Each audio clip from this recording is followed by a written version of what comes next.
মই আহিলোঁ আমাৰ খুৰাহঁতৰ ঘৰত আৰু খুৰাই মোক মাতি লৈ আহিলে মানে কি ঘৰৰ ওপৰত তামোল গছ পৰি মানে অৱস্থা নাইকিয়া আৰু মানে গাড়ী থোৱা গেছখনৰ ওপৰতো একদম চাওকচোন একদম আপোনালোকে ঘৰৰ ওচৰত তামোল গছ হওক কিবা গছ হওক একদম নাৰাখিব। ইমান দামী দামী টিং লগাইছে, টিঙত একদম তামোল গছ পৰি নষ্ট। চাচোন ইমান দামী দামী টিং লগাইছে আৰু তামোল গছ পৰি একেবাৰে নষ্ট কৰি পেলাইছে চাওক।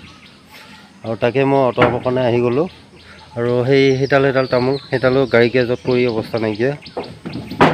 আপোনালোকৰ সেইফালে কেনেকুৱা হৈছে কমেণ্টত জনাব। এয়া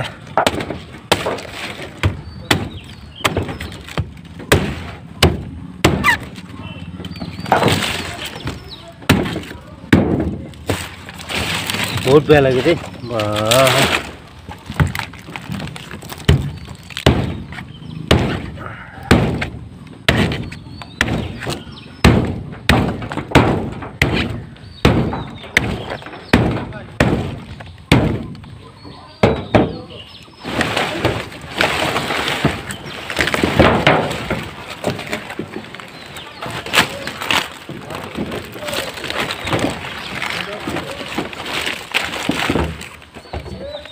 হয়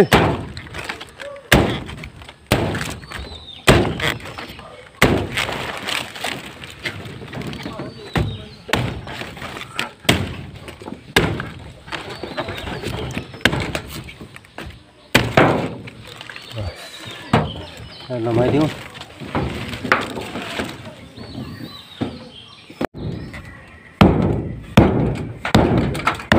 একদম ধুনীয়াকৈ সৰু সৰু পিচ কৰি পেলাই কাটি পেলাই দি থৈ আহিলোঁ আৰু এতিয়া গৈ আছোঁ গাড়ী গেজত ধুনীয়াকৈ কাটি কুটি পেলাই দিমগৈ।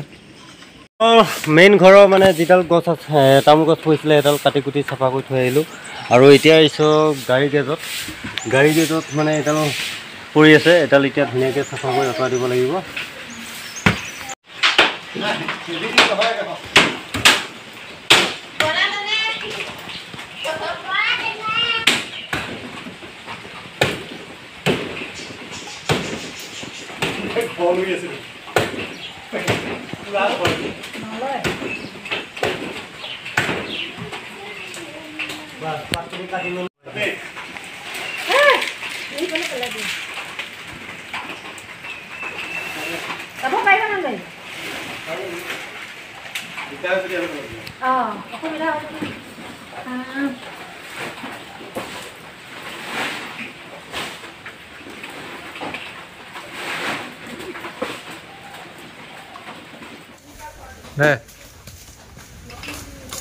वीडियो बनवा दे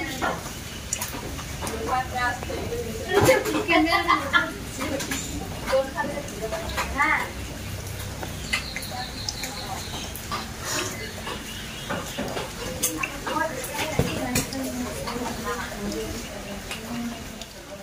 তামোলডাল পিচ কৰিলেও হয়, কিন্তু তামোলডাল মানে ফালি মানে ৰছীডাল ফাঁচি গ'ল বুজিছেনে।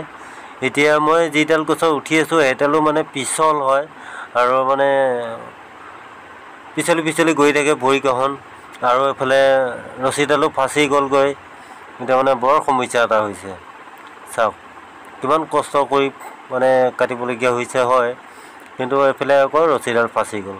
তাতে মই লাগি আছোঁ ৰছীডাল খুলিবৰ কাৰণে, কিন্তু মই চেপত ফাঁচি যোৱাৰ কাৰণে মই খুলিব পৰা নাই। দেখিছেনে বহুত কষ্ট হৈছে। এইফালে তামোল গছ ভিজি মানে অৱস্থা নাইকিয়া, উপায় নাপায় মই লাষ্ট টাইম নামি আহিলোঁ। নামি আহি তামোল গছ কাটি কৰি ঘৰ পালোঁ আহি। আৰু আমাৰ লেট্ৰিনটো দেখিছে চাগে, মোৰ পিছফালে আছে লেট্ৰিনটো টিং পাতখিনি ওলাই লৈ গ'ল, সেইখিনিও আমি মিস্ত্ৰী মাতি পেলাই ঠিক কৰি ল'ব লাগিব। আৰু মানে কি সেই যিঘৰ মানে মানুহ ঘৰত গৈছিলোঁ তামোল কাটিবৰ কাৰণে, সেই খুৰাহঁতৰ ঘৰত মানে কি গছ গছনি কিবা কিবি হ'লে মোকেই মাতে, গতিকে গ'লোঁ ধুনীয়াকৈ কামখিনি কৰি থৈ আহিলোঁ। ভিডিঅ'টো ভাল লাগিলে লাইক কৰিব, কমেণ্ট কৰিব, শ্বেয়াৰ কৰিব, লগতে ছাবস্ক্ৰাইব কৰিব। আকৌ লগ পাম নতুন ভিডিঅ' লৈ। Bye bye.